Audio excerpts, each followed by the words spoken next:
All right, guys, we're back. And today we're taking a little bit more of an in-depth look at Pearl Harbor and the attack on Pearl Harbor. We're going to look at the reasons behind it and kind of the outcomes here. So we're going to go ahead and get right started because while the Japanese had their reasons for attacking Pearl Harbor, I don't really agree with the justification of it. But it just shows that, like most things in history, things are always a little more complicated than they seem. What we'll see is that Japanese was very much expansionist. They wanted to grow their empire. And so in order to do that, they began to invade and conquer parts of Manchuria. That's kind of mainland China today, and Indochina, some of the islands nearby. And so as they're growing, they take those areas over. Well, okay, except that the U.S. had really significant economic ties and significant economic interest in those areas. And I'm going to show you just so that you can identify them on a map. This is the area that we're talking about. Here we have Japan. This is Manchuria. So again, big parts of what is today China. And we'll also see that they've taken Korea. They begin to move in down here to some of these islands and again, some of that Indochina area. We have significant interest in those areas, and that's going to be problematic for us when they take those over. We demand that they withdraw from Manchuria. We've worked hard to develop economic relations in those places and to get them to open up to us, and now they've just been taken over and the door has been slammed closed. So we really are pushing them to withdraw, or at the very least, to allow more free trade and economic interest of other nations. When the Japanese refuse to do that, the U.S. creates an oil embargo. We stop selling oil to Japan. And that is problematic for them because they need U.S. oil. We've got it. They don't. They have limited resources on the islands of Japan. They're rich in some things, but oil is not one of them.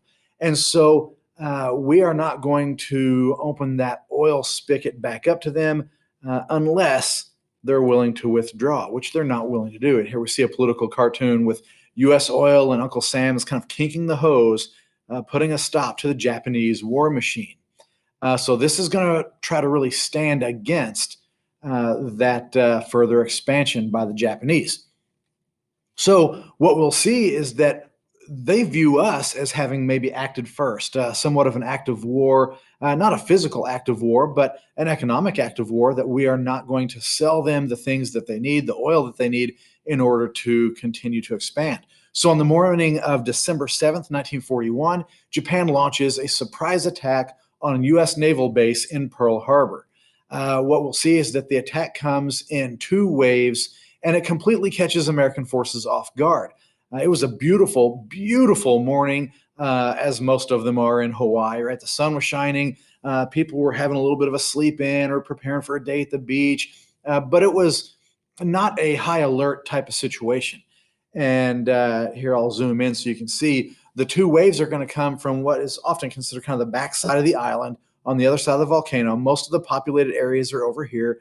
And so they're going to come in first wave from that direction. And then the second wave, not terribly long after that, they're attacking the oil fields. They're attacking the airfields. They're attacking the harbor there.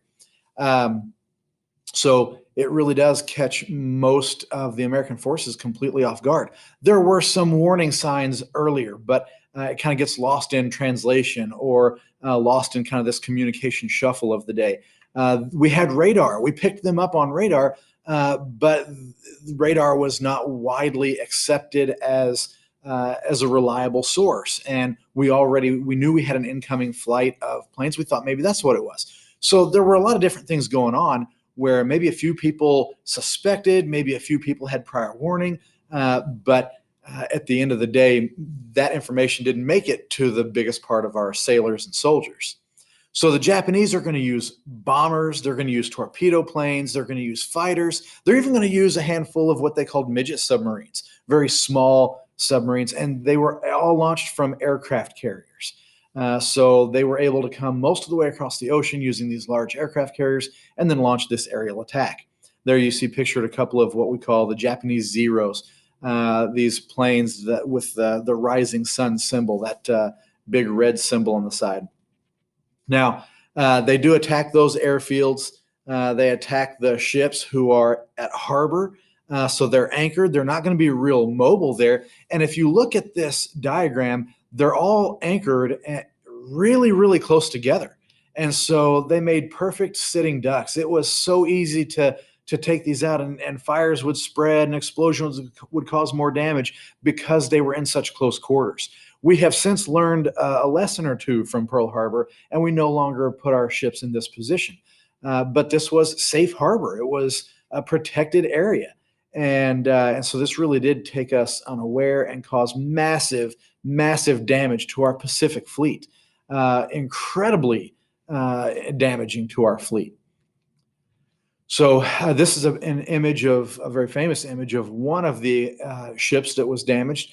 This is the U.S.S. Arizona, and this is really just moments after it struck. Now, most bombs are not going to do this type of damage. Most torpedoes are not going to do this type of damage, especially not as quickly as this one did. But the bomb that was that hit the deck of the Arizona penetrated down below deck and actually blew up what was called the forward magazine. So it's where we kept a lot of our armaments for the ship. And so it wasn't just one bomb exploding, it was one bomb setting off a massive room filled with other explosive ordnance. So it's going to sink within minutes of the bomb hitting it, and it really traps about 900 sailors below deck. Today, it's still just below the surface of the water. You can go and visit the memorial. It's kind of considered a sacred burial ground. This is the grave of over 900 people that died below decks on the Arizona. So anyway, really just kind of an interesting thing. We see all this happening very, very quickly.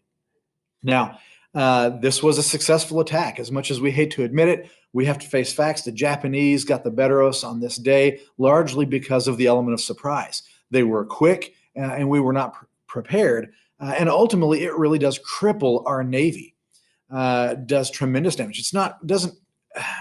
You can't repair that type of damage. You can't replace that number of ships very quickly. It takes a long time to build seaworthy vessels, particularly military-grade, large-scale vessels. And so this type of damage is really, really harmful. And the Japanese are going to use this as an opportunity to really expand their empire. Now that we are going to have a harder time stopping them, this is their chance. Now, the Japanese, in terms of casualties, they lose only 29 aircraft and fewer than 100 men in total.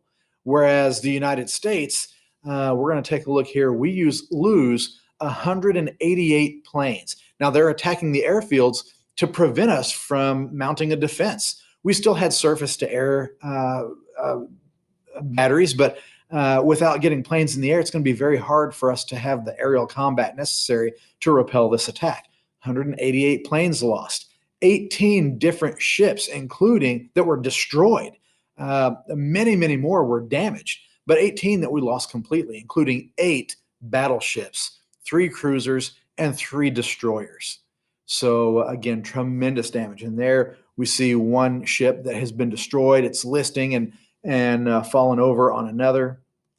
This is not a good situation for us to be in.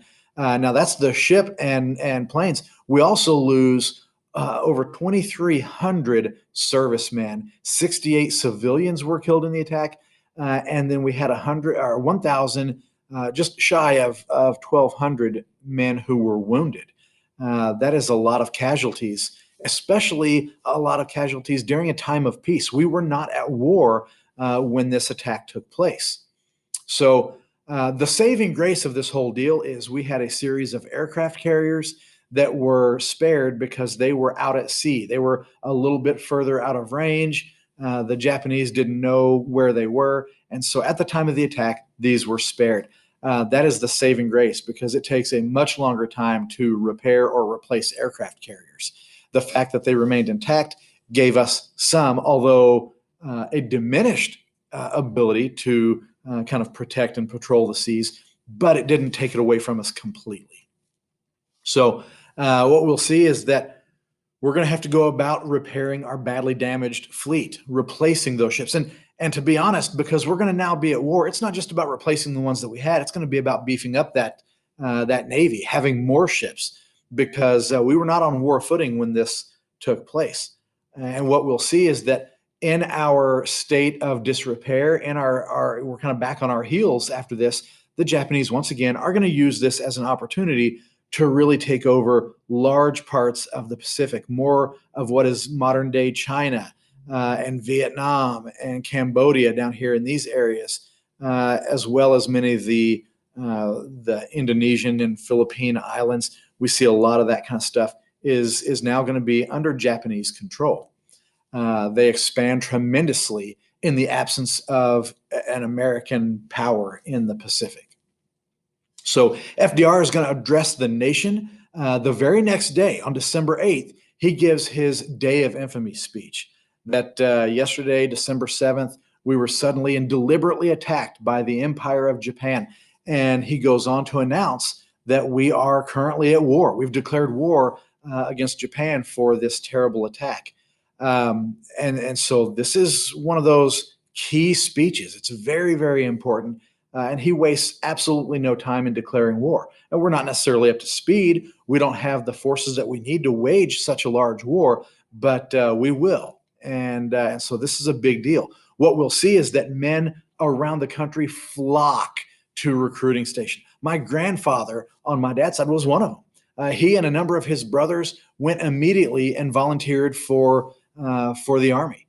And there was a lot of people who did that. They wanted to kind of get their revenge, take a pound of flesh from the Japanese for this unprovoked attack during a time of peace. So here we see a group of men who are ready for action. They are signing up for the military, and we see a lot of that. You had lines at a lot of these recruiting stations that went out the door and down the street around the block. A lot of people really answering the call after Pearl Harbor. You also, because of that, you saw factories really spring to life. Every one of these soldiers is going to need uniforms and helmets and boots. They're going to need rifle and ammunition. We're going to need planes, tanks, and more ships. There is an enormous amount of work to be done to get us onto wartime footing. And because of that, I talk to my students all the time. It wasn't FDR's New Deal. It wasn't anything that we were doing here that stopped the Depression. Try as we might, it was the attack on Pearl Harbor. It was World War II.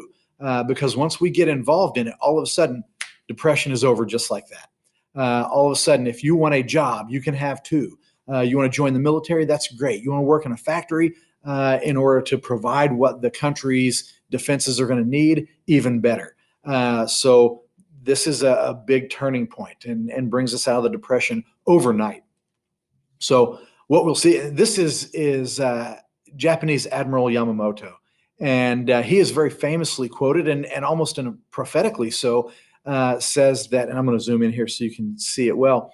I fear all we have done is to awaken a sleeping giant and fill him with a terrible resolve.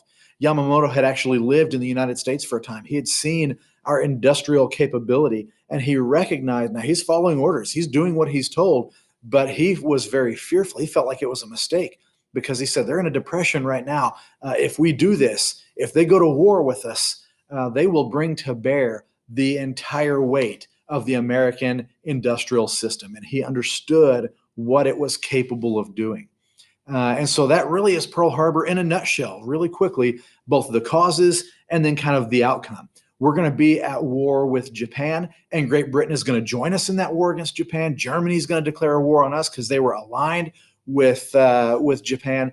And so now we're fighting a war both in the Pacific theater, the Pacific Ocean, and against Japan. But also we have the Atlantic or European theater where we're now going to be fighting against Hitler, Mussolini, and so forth. So anyway, guys, thanks for watching. I hope you learned something. I hope this was informative. Make sure that you like the video, subscribe, and leave me any comments. I'd love to hear from you. Thanks.